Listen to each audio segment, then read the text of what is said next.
सो बेटा wages and salary and employers contribution to social security scheme.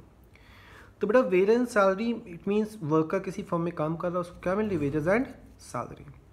और employers contribution to social security scheme means बेटा हमने सुना है कि इन कैश सैलरी कुछ और होती है और उनकी सैलरी एक्चुअल में कुछ और होती है।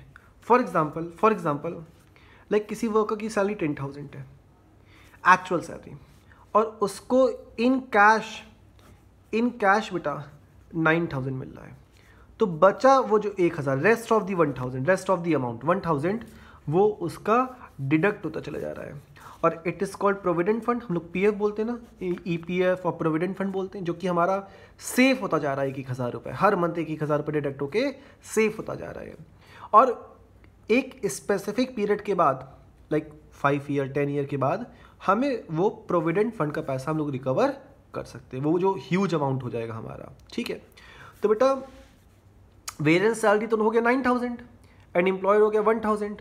तो ये एम्प्लॉयर कंट्रीब्यूशन क्या होता है, एम्प्लॉयर तो आपको पता ही है।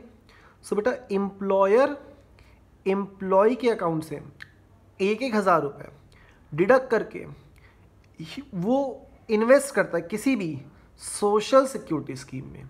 बेसिकली गवर्नमेंट एम्प्लॉय के लिए ये एम्प्लॉयर प्रोविडेंट फंड होता है, employees contribution to social security scheme होता है। तो बेटा गवर्नमेंट क्या कर रही है, गवर्नमेंट 1,000 रुपये कॉम्बिनेशन करके उसको किसी सोशल सिक्योरिटी स्कीम मतलब सोशल वेलफेयर में लगा दे रही है। और जब मिस्टर ए अपना पैसे रिकवर करना चाहेंगे उस employers contribution to social security scheme के, वो रिकवर कर सकते हैं और गवर्नमेंट उनको वो पैसा देगी। बट ये तो थ्योरेटिकल पोर्शन है, हमें simply COE means wage and salary plus employers contribution add up कर देंगे दोनों को, हमें क्या आ जाएगा, सीओई आ जाएगा। पहला पॉइंट कंपनसेशन ऑफ एम्प्लॉय। यही 3 मेन इंपॉर्टेंट पॉइंट्स, यही 3 पॉइंट्स हैं। सो बेटा next point is operating surplus. बेटा operating surplus it means OS. बेटा ओएस में कुछ बातें बहुत सारी हैं। OS is classified into 4 parts बेटा, 4 parts. OS means operating surplus, कोई भी हम लोग ऑपरेटिंग एक्टिविटी परफॉर्म कर रहे हैं, कोई भी हम लोग एक्टिविटी परफॉर्म कर रहे हैं, उससे हमें होने वाली इनकम। तो बेटा first one is rent, rent मिलता है हमें, हमने बिल्डिंग रेंट पे उठाई, हमें रेंट मिलेगा। प्लस इंटरेस्ट बेटा, इंटरेस्ट बैंक में पैसे डिपॉजिट करें इंटरेस्ट मिलेगा, हाँ सर इंटरेस्ट मिलेगा। प्लस बेटा प्रॉफिट, मेरा कोई बिजनेस है प्रॉफिट मिलेगा, हाँ सर प्रॉफिट मिलेगा। और last one is royalty, royalty बेटा रॉयल्टी क्या है, मैं आपको एक वॉइस नोट भेज दूंगा रॉयल्टी के बारे में, आप उसको सुन लेना। बेटा इन चारों को प्लस कर दोगे ओएस आ जाएगा। इतना सिंपल नहीं सर।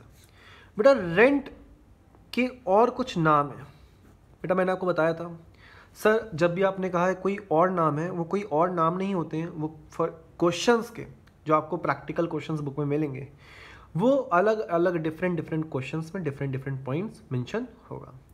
सो बेटा प्रॉफिट इज ऑल्सो कॉल्ड, अगर प्रॉफिट नहीं दिया गया बेटा, इफ दिया गया वेल एंड गुड, इफ नहीं mention, if profit is not given in the question, then बेटा डिविडेंड होगा, डिविडेंड होगा, शेयर पे डिविडेंड मिलता है।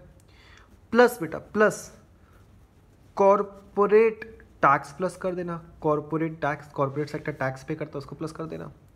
और प्लस कॉर्पोरेट सेविंग प्लस कर देना, corporate saving.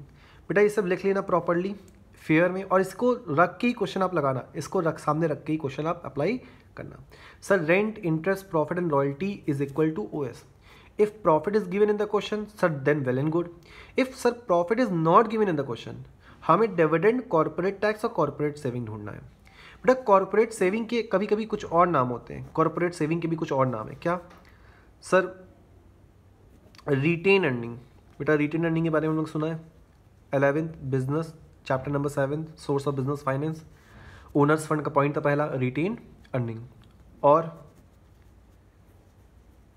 Saving of private corporate sector और अनडिस्ट्रीब्यूटेड प्रॉफिट। सो बेटा 4 पॉइंट हमने लिखे, देखो सर इफ ओएस कैलकुलेट करना है, sir rent plus interest plus profit plus royalty. Royalty में आपको एक वॉइस नोट भेज दूंगा। Sir profit means profit is well and good. If profit is not given in the question, then beta dividend plus corporate tax plus corporate saving, then we will add these three items. Sir, if corporate saving is not mentioned in the question, हम लोग कुछ और बातें ढूंढेंगे. Sir, retain earning it is called. It is called saving of private corporate sector. It is called undistributed profit. And the last one is, and the last C point is mixed income. बेटा mixed income as it is आपको question में दिया गया होगा. These are 3 points. These are 3 points. Take a screenshot of this and note down as it is. जैसे मैंने आपको mention करा है as it is आप लिख लेना. सर 3 पॉइंट, ये स्टेप नंबर 1 था बेटा, स्टेप नंबर 1 था ये. Let's discuss about step number 2.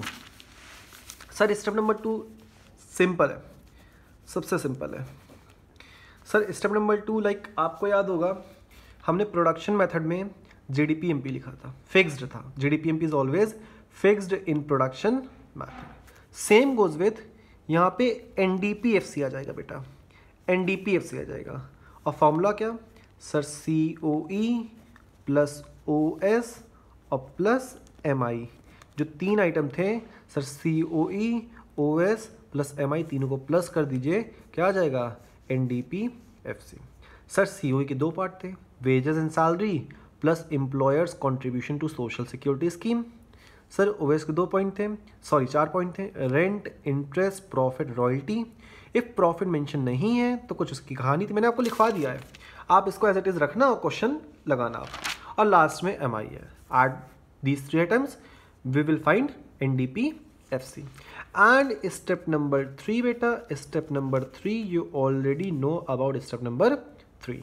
Sir step number 3 means an, like हमें NNPFC फाइंड आउट करना है, तो सर NNPFC फाइंड आउट कर सकते हैं, या हमें GDPMP फाइंड आउट करना है, GDPMP फाइंड आउट कर सकते हैं, या हमें GNPMP फाइंड आउट करना है, कुछ भी फाइंड आउट कर सकते हैं with the help of NDPFC. देखो ना, यही पुटअप करेंगे with the help of NDPFC. Sir आपने कहा था which we want to calculate is mention in left hand side and with the help of, जिसकी हेल्प से निकालना है, is mention in right hand side.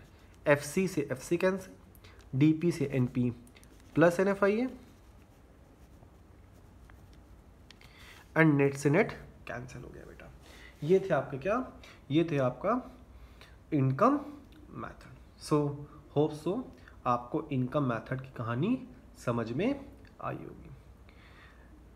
तो मैं आपको जब भी क्वेश्चन कराऊंगा तो क्वेश्चन आपको सेंड कर दूंगा, ठीक है, ओके.